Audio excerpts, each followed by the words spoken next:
Hello, everyone. I'm Marty, Janeski, and along with my good friend Ken Montroy, we're your host of Wyandotte's Local Sports Wrap-Up here on Channel 15, Wyandotte Cable. Today is September 21st, first day of fall? I think so. Yes. I'm not really sure. Right, we go. I fell a couple times, so I'm not really sure. But if this is a new fall, that'll be painful. Anyway, how was your week there, sir? Pretty good, pretty good. It was another challenging week to watch the undefeated Detroit Lions. Wasn't that sweet? I'm telling you what, I don't know when the playoff tickets go on sale, but I'm going to be one of the first ones there to get a ticket. The playoff tickets for Green Bay or the playoff tickets for the Lions? The Lions. Okay. I figure I can get a good price for them. I want to see that. I want to see you in line for a Lions ticket. Yeah, that'll be a hallucination there. There you go. There you go. It might just happen. You never know. Big game this week. Anyway, two undefeated teams took the field last night, Friday night, here in Wyandotte, and it was Woodhaven and Wyandotte, and unfortunately, Woodhaven, I'll say, outmuscled us. Well, I understand that there was two 50-yard runs in that game, correct? A 50-yard runner by one runner, I think Corbett maybe, and then a 52-yard touchdown run by another running back. It was their running game that was the more dominant force of Woodhaven, correct? Correct. They had three guys rush for over 90 yards. The quarterback ran for 126 on 16 carries. Pretty much out-muscled us. 30, what was the final score? 31-14. So do you think that was your game plan? Oh, without a doubt. The coach of Woodhaven stated as much that we were going to try to burn the clock. And it's great strategy. Keep the ball, keep the ball, keep the ball. They won the line of scrimmage game. That's if you run the ball that much, and I wasn't even there, and if you run the ball that much, they won the line of scrimmage game. There's no doubt in my mind. So their strategy then was to control the clock, control the ball, because of Wyandotte's quarterback being such a threat that they wanted him off the field. And apparently, it worked out well. You see that in every level of smart coaching at every level that keeps the ball from the opponent. What do they say when, like, Kansas City's going crazy? Well, if we can run the ball and burn the clock and don't let them out on the field. Patrick Mahomes. Keep him off the field. He can't score from the bench, last I checked. You know, same strategy here. The coach is even quoted as saying as such, that we wanted to keep him off the field because he's a threat every time he touches the ball. Now, Woodhaven was a co-champ last year, correct? Correct. So, with us, I believe. Obviously, he's got a good record, and he came in with a game plan, worked to a charm. But don't they play someone tough next week? They're in Allen Park next week. Allen Park. And the other undefeated team, Allen Park, lost last night to... Oh, they did? To who? Trenton. Trenton. Sweet. So you're going to have... Should Allen Park beat Woodhaven, then again, there's going to be several teams at the top of the heap. Correct. Well, we can only hope for the best. And Trenton has to play Woodhaven also later. Trenton, I don't know what happened in Allen Park. Well, they won in Allen Park, I'm sorry. Right. So who knows? You know, it's not, who used to say it? Jim Leland used to say, it's not who you play, it's when you play them. Yeah. You know, they didn't have it together. Pittsford, our quarterback, he was 10 for 19 for 76 yards, and he ran 13 times for 66 yards. But obviously, there were some poor breaks in that game. I understand we intercepted a pass. Kid ran it back and then fumbled the interception right back about where the line of scrimmage was, and Woodhaven got the ball back. You know, we stopped them, turned it over on downs early, and ended up getting the ball and then just turning it back over on downs ourselves. So, you know, you have to sustain a drive. But again, the trenches, games are won and lost in the trenches. Must be true, because before this game, we had a very dominating rushing attack. And the runners, we had two runners that were getting over 80, 90 yards. One kid had 130, 140 yards. Mm-hmm. Well, whenever that occurs, then the quarterback needs to step up. Even Ron Adams stated, they were more physical. They were and he would say that if he was losing the battle on the line, I think. Correct. Because that's where the game's won. So Bears play Lincoln Park next week on the road. Oh, they get a bye. Sorry, Lincoln Park. Yeah, my alma mater. Yeah. Mine too. That's right. And like I say, Woodhaven goes to Allen Park. Do we, I don't even know if we have the scores on the screen from last week that we can read. No, I hear no. So we have Wyandotte, 31-14 losers to Woodhaven. Trenton, 21-20 over Allen Park. Sweet. Gibraltar Carlson beat Taylor, 49-12. Edsel Ford beat Southgate, 28-21. Whoa. Yeah. And then Lincoln Park scored 20. Lost to Detroit Voyager Academy. They seem to be filling the void nicely in our 9-team league because that's about the second time we've talked about them. Oh, it is. It is. Did they take the spot of Melvindale? Yes, Melvindale is. Then we have a few other downriver. Monroe beat Riverview 33-16, and I called it. You did? I called it Milan because of my trip to Italy. It's Milan, okay? I know this. Beat Flat Rock 50 to 27. Oh, I thought you was being funny. Yeah, uh-huh. Well, it was funny. Monroe Jefferson 28-24 over Grosehill. Gabriel Richard beat Grosse Pointe Woods. Liggett 48-13. Carleton beat New Boston 28-21. River Rouge, no 50 points this week. 49? 34. 34. They're a tough team. Who'd they play? East Cleveland Shaw. Oh, I can't remember the last time I seen them play. That's like never. Summit Academy never. won 22-0 over Bradford Where are they Academy. even located? Where are they located? I don't know. It says East Cleveland. East Cleveland. If they made the trip from there to play here, there's something wrong with that because you don't play out-of-state games. Romulus 25, Melvindale 6. Well, Melvindale's kind of finding it tough to go in this other league, but they had to do that, I'm sure, on enrollment. Yeah, I'm not quite sure the reason they went about all that. Next week, like we said, some big games. Woodhaven and Allen Park. That's the biggest. I tell you what, that should be the game of the week on Channel 4, Channel 7, or Channel 2. Stop hurting the table. Oh, sorry. Well, I want to get my point across. That's right. We go to Lincoln Park. Wyandotte goes to Lincoln Park. Nice. Southgate's playing Royal Oak in a non-league. Taylor and Trenton. And Edsel Ford and Carlson. That's next week. Well, they'll be straightening things out next week because, we got to hope. We got to hope that Allen Park can win, beat Woodhaven. Yeah, or else they'll be in the driver's seat, definitely. Oh, yeah. With they only have like 3 games. Isn't there only like 8 games, 9 games in the whole division? Yeah, it's a 9-game season, I do believe. Right. I got some track results. We had a first You do? I bet a number 4. Downriver League Jamboree. And the very first league jamboree, that's with all the schools in the area. Why do they call it a jamboree? Just kidding. I don't know. Just trying to figure out why we call it jamboree. They get out the banjos and they have a party after. Is that an 1890 thing? We're gonna have a jamboree. A bunch of people gonna run around. I would feel alcohol would be involved in a jamboree. Oh, absolutely. How else you watch them? Just if. We'll just wait and see if they come back. Just saying. Southgate Anderson won the first jamboree for the boys. They wrapped up the afternoon with 44 points, just ahead of second place, Wyandotte. Wow, nice. So our cross-country team's pretty good. We beat Woodhaven in that. And we also, we didn't beat them in volleyball either, I don't think. It's hard to find volleyball scores around. I will say, I went on the Michigan website. I went all over. Well, we called the coach, tried to get a I was going to say, it'd be nice to have the coach on here. Just to get him to, give us some results. Watch the show once. Maybe then you'd be inspired to get on the show.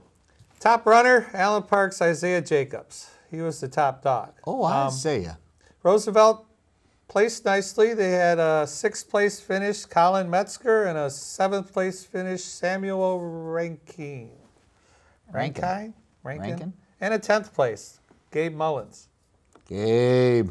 So they had a good showing. 3 people in the top 10. Am I reading that right? They raced at the Willow Run Metro Yes. Park? Yes. Well, that's nice to run around that place. Yeah, they got the one trail too, the bike trail that goes around the parks. Well, you know, you worked for the county. You used to pick. Well, you used to. I was never there. I think that was out of my jurisdiction. He was the supervisor of the fine employees that clean the park. That's right. That's right. Everybody has to contribute to the cause. That's right. Then there was the girls' side of the girls. jamboree. Yes. Oh, right. And is this the girls? No, that's football. Right here at Allen Park. The girls won. Second place was Woodhaven, but Wyandotte Roosevelt was third. Nice, nice. At least we're getting back up there. And the first place finisher for First the place, girls, Samantha Cost, our superintendent's. We still don't know the relation. Daughter, granddaughter. I would think niece. Yeah, it could be. We'll have to find out. We'll have to. Somebody email us. Yeah, because we don't want to say ages here. That's right. localsportswrapup@gmail.com. Email us. Tell us who she is. Well, she was the top dog. 19 minutes and 22 seconds. Ooh. Yep. And Allen Park was led by Lisa Lucci. She was in third. Second, Woodhaven's Brianna. Wow, there's a name for you. Vojanov. Vojanov. But in the top 10, we had Aubrey Bogosky. She was ninth. The other three girls in the team were in the top 30. How about Paige Shinovar? Yep, 21st. Yeah. Lily Gavin, 28th. Noel Robertson, 31st. Nice, nice. Got to get those girls running a little faster, the bottom three, and then we'll place higher. That's true. Any girls They're still probably running running together. They're probably friends, and they're just chatting the whole time they're going down the track. Yeah. Coach can't see us right now. That's right. Coach can't see us right now. So what are you going to do? I'd like to make an announcement here. Wyandotte Figure Skating Club.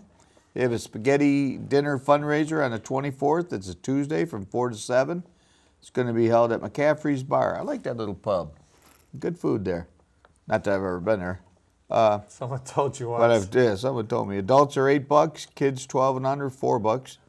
Tickets at the door is $1 extra if you want to get involved in some fundraiser.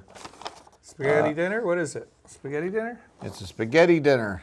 If you can zoom in. This camera. There you go.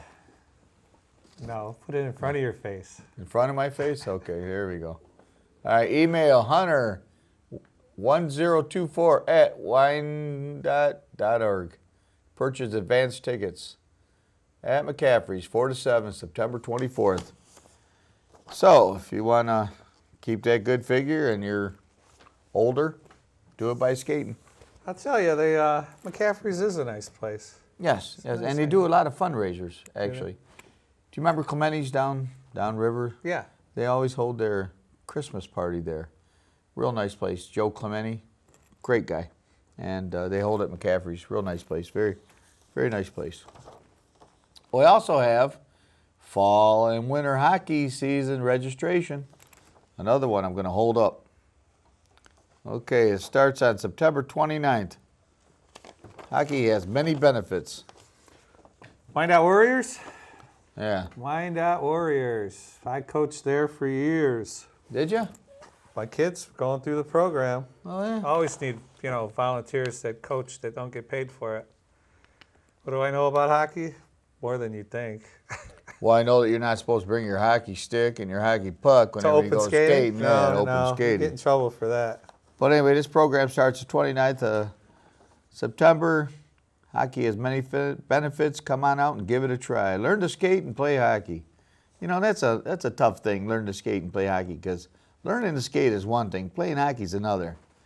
If you've never skated before, I think those skates with the teeth in the front, what do they call them? Figure skates. Figure skates, right. Those things are pretty beneficial. You can run down this ice as opposed to skating. No metal toe on them. You can't wear them when you're playing hockey because there's no metal front on the toe. You take a puck off of there, you're done.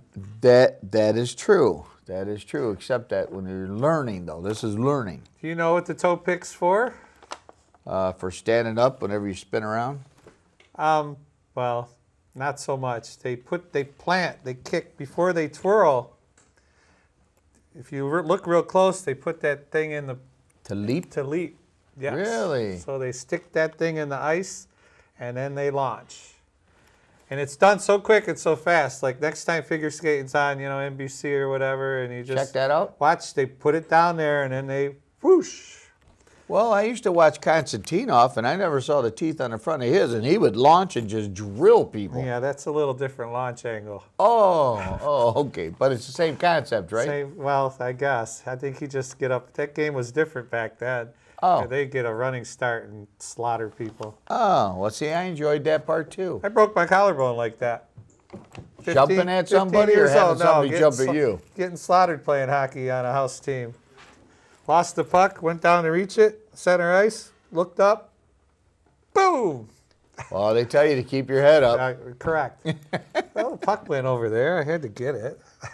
That's true. Next thing I know, I see reading the guy's elbow pad as it takes me down. That hurt too. I was 15. Ooh, that hurt. Did you skate off? Somebody come No, get you? there was no skating off. No skating off. Push them, boys. Push them. I was more upset it was my bowling arm collarbone than anything else. True enough. Back then, that's True all I enough. cared about. Coach might be a little upset about you being upset about your bowling arm. He didn't know. Big event coming up here. Yes, they do. It's called Victory Day, the 10th Oh, it annual. was last Wednesday. I'm sorry. It was last Wednesday. My mistake. It was. It's a great event. It's a great event. Last Wednesday. Special needs children. Trenton's football coach, Aaron Sigeti, started Victory Day in 2010 to give back to the community following his battle with cancer. Trenton hosts the events. Students from several downriver high schools, Allen Park, Gibraltar, Southgate, Trenton, Woodhaven, Wyandotte, all them Taylor, joined together to help out 60 special needs children that could have the opportunity to participate in football and cheerleading activities. Each child was paired with the high school football players. I think that's really good that they do that for the high school football kids, because knowing what you got and knowing what they don't have is such a large gap that the mind can't always conceive that difference. But if you're out there and you're actually seeing what this child cannot do and you can do, it puts a whole different perspective, and I think it will stay with them for the rest of their lives. I like that perspective. I like the way you just read that. That is dead on. That is dead on, because I don't want to. Some kids grow up in a bubble. Oh. All right, and Tried to put they are me in not one. exposed to enough things. I mean, I understand the internet will expose them to a lot. I get that. Their phones will expose them to a lot. They call it locking that out. But, this event being held now for 9 years, and this event, getting every team together. So not only that, these teams are out there together, okay? So all these kids are there. Not only are you, they're playing football against each other, but now they're getting to know the guy. I get to know the Allen Park kid. I get to know the Woodhaven kid. I get to know, as we're all out there in the same purpose. We're going to teach these kids. They let a couple, some kids, they hand the ball, they bust through the line, they score a touchdown. How sweet it is for that kid. Right. And it's something he'll cherish forever. Absolutely. And they spend enough time, they take a day off of practicing to do it. I think it's golden. And the coach should be commended. Absolutely. Coach Aaron over there, he should be commended for what he's doing. It is a humbling experience, I'm sure, for some. Others embrace it. Yes. And Yes. I think you nailed it by saying it just how you said it. I just think that the kids will, especially if you come off the field after you scored, and that kid's waiting there looking at you, think, wow, man, I get to see this guy on a Victory Day. And I will say that they do it through our high school. There are the same type classes, the special needs, and they assign a person to those kids. I went to the lunch the other day to recruit bowlers. Great rollers, huh? Bowling team, your boys do it team, at a lunch? the boys team and the girls team. Well, I handed out flyers just to see who was interested. Now, before lunch starts, there's 3 half-hour lunch sessions, and before lunch starts, everybody comes in. There's, I can't give you a number, 20, 30, special needs kids, 40, 50. I didn't count them, okay? But they all come in with a senior, it looked like. I mean, two of our girls, Lillian and Kate, you know, they come, they get the kid their food, they sit with them, they chat with them, you know. Then they came and chatted with me after, you know, which was nice. Did you tell them you're not one of them? Sorry. What are you doing here was what they kind of said to me. What are you doing here? A little old to be We'll eating get lunch. your food for you, A little though. old to be eating lunch at the high school. I'm recruiting. Yeah. So, yeah, it was nice. It was nice to see that they do that and at that level, and I'm sure it goes on all downriver. At least you hope it goes on all downriver. Absolutely. And speaking of that, because I think that could carry on for the rest of their lives, like some of the athletes today have no concept of that at all. Antonio Brown or something like that comes to mind. And here you have these people, these athletes that don't understand what they've got and what the others do not have and what they're unwilling to share with anybody.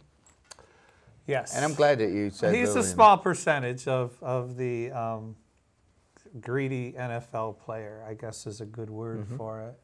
Because you look at the quarterbacks, they make the most money. Yes. But you see and the most commercials. and the most commercials.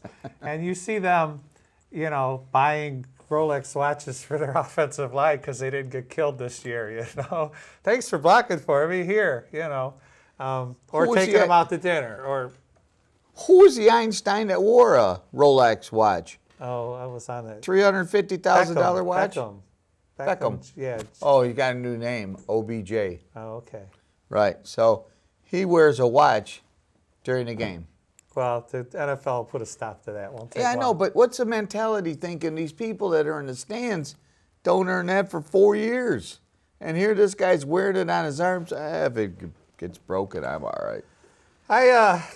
Last week, since I don't know my sports, but I'm hosting a local sports wrap-up show. Well, that's local. See, I know. that's national.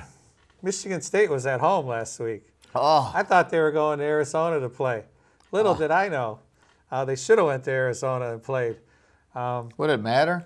Just a longer flight back. Yeah, that would have been a quieter ride home, huh? Brutal game. 10-7, really? College football, 10. Your defense holds the team to 10 points, and you can't win the game? Oh, that's true. But on behalf of Arizona State, they're not known as a powerhouse offensive team. That's Herm Edwards. Yeah. And he's a defensive guy. He's a defensive guy. But it was nice to see two good defenses, except that they called back some of State's, and I'm not a State fan, but they called back You're not. the State's touchdown on some silly calls. Who were the refs? Where were they from? They were Pac-10 referees. How'd that work? They were over here in a Big Ten stadium. Yeah, I don't know. You know what? All this stuff is set up ahead of time. Your AD and my AD get together. Oh, we'll come to your place to play. You were bringing our refs. I must have lost a bet. I'll bet you it's negotiated. I bet you. I mean, now is the NCAA in charge of that? Maybe there's something we could research. Is the NCAA in charge of who refs where? That might be. I mean, they don't want your homer. You don't want the homer. Like the MAC refs will come do U of M games, and the MAC refs will do, you know what I mean? Yes. Oh, yeah. But how do you become a NCAA ref and then you go do a Pac-10? One of your divisions. And that one of your Pac-10, if you're a Pac-10, you should not be doing that. You should be going out to Oklahoma or Florida. That's certainly in your division. I only caught the last 7 minutes of the game. I was eating lunch, and it was on the TV. But I will say that I did see that, and I thought D'Antonio took too long to decide to kick. He had a chance to run one more play. There was like 17 seconds, and he had just gotten a first down. He could have took a shot at the end zone. Now there's a drawback to that. You could throw a pick. Well, that's true, too. Plus, he might have only put 11 people on the field, and then what would happen? The kick wouldn't have been good? Because they ran out there. They had to have 12 on there to make the kick good, right? Well, they ran out there awfully late. It was like fire drill. They ran out there, and they snapped it. There was like a second left when they snapped it. So that was crazy in itself. And, well, you know, Big Ten season starts today. You know, I'm not a State fan. I am not a Michigan fan. I have a child that went to both, and one going to U of M. I just watch the games as an impartial guy. I don't really care. You don't yell and scream at that TV? Nah, I do. Nah. Or the ref or whatever. I got too old. I've settled down in my old age. Okay. So, as the game going on, and they do this kick, and the kick goes up and the kick is good, that, if I was the head coach, D'Antonio, looking down at my AD, I would have an absolute, not my AD, my offensive coordinator, who's looking at his special teams coordinator. Right. Something went wrong in the mix there. It would have been like this. Boom, boom, boom. All the head shifting because I'd be pretty darn upset. I will say on picking Houston in my suicide pool, that was a solid choice. Solid. Solid choice. Solid. They missed on the 2-point conversion. By about Who 3 was it, inches. Jacksonville? They stopped them with plenty to spare. Plenty It's to not spare. how you get to the next week. It's getting to the That's next week. true. That's true. I am picking New England this week for anyone Why? who cares. They're only favored by 20-some points. Which brings me to a nice little thing here. Yeah. Not that we gamble, because No, that's not true. I've just heard about that stuff. Yeah. Who would you like this week? If you, well, I mean, Michigan's got a tough haul on the road. They're getting a couple points, aren't they? Three, 4? Three and a You half. like them something with like that. 3 on the road there? That's Let's- a tough place to play.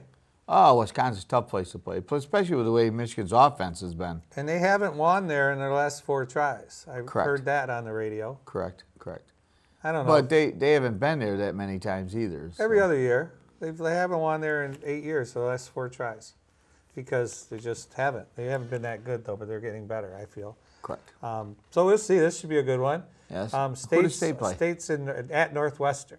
Ooh, this is going to be tough. Oh, I think every game's tough for State if you can only score 7 points. Your defense is going to have to score like 14 for you. I got to tell you, though, on the your gamble there with taking, who are you taking, New England? Yeah, Yeah. they're 20. No NFL team has lost with the spread being 20 points or more. Oh, I'm sure I won't be alone in our little suicide pool taking. Oh, no, it'll be a long sheet. A lot of people like Dallas. Dallas is playing Miami. Oh, Now, let me there's see. a Is that another bad 20-point spread? Another Yes. bad football team. But you know what? I already used Dallas week 1. I can't use them now. Oh, okay. See? So if a lot of, I'll go pull for that upset at Miami going in there and slap them, and about 400 people will get knocked out of the pool. What do you think about the pro team's chances in Philly? Talking about the Lions? Well, they are a pro team. Oh, well, see, that's where I'm thinking I'd like to take Philly. Okay. What's the line there, I don't know. I think 7. 7-ish? 8. Yeah, 7-ish. But Don't forget to get a hold of us on Local Sports Wrap Up. YouTube.com. Look us up on Local Sports Wrap Up. We have to bring this thing to a close. It is September 21st. yeah, my seat's going off. That's how they tell us. First day of fall. Local Sports Wrap Up. I'm Marty Janeski, and along with my good friend Ken Montroy, we will see you next week. Thanks for watching. Good luck on your suicide pools. Hi, Mom.